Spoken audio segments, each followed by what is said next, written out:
Alright guys, we are replacing a circuit board for an outside circuit board for a Norcold 600 series.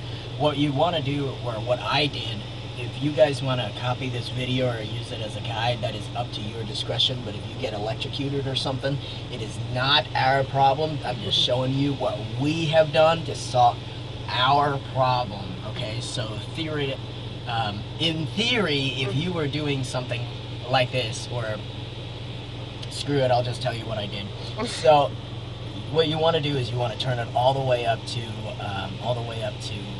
cold for about an hour before, because what you have to do is you're going to have to turn it off and put it into storage mode before you unplug everything.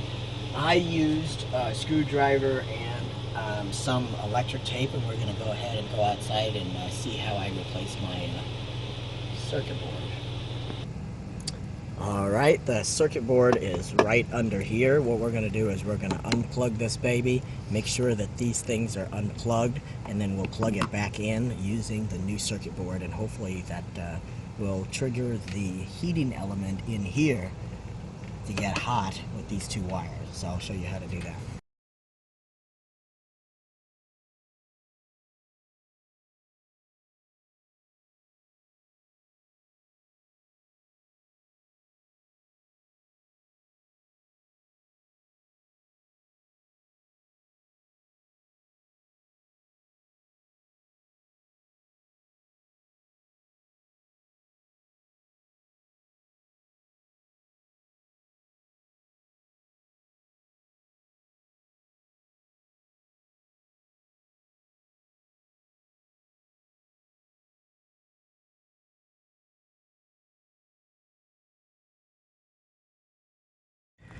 The first thing that you want to remember is to take a picture of all of how it's connected first before you take it apart.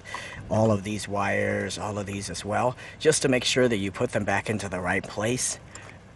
Just in case this is the first time that you've done it. And then when you are putting it back together, all of these wires coincide with all of these colors here. So you just want to make sure that you put it back one by one so that you don't mess up all of the wires that you have. We're going to go with the first wire.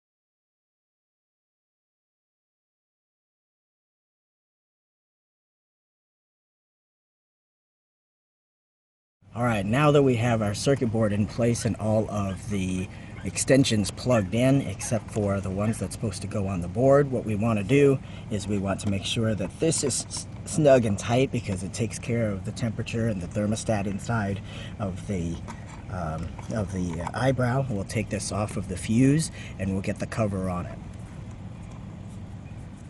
Okay.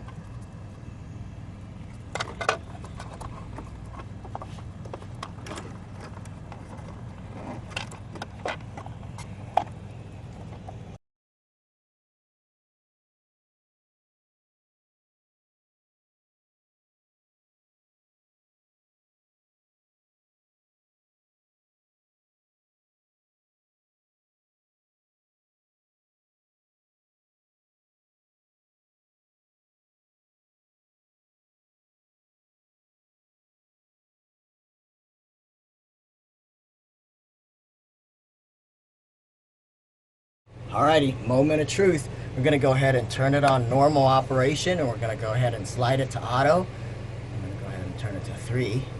But if it all works correctly, the electric should turn on. Ready?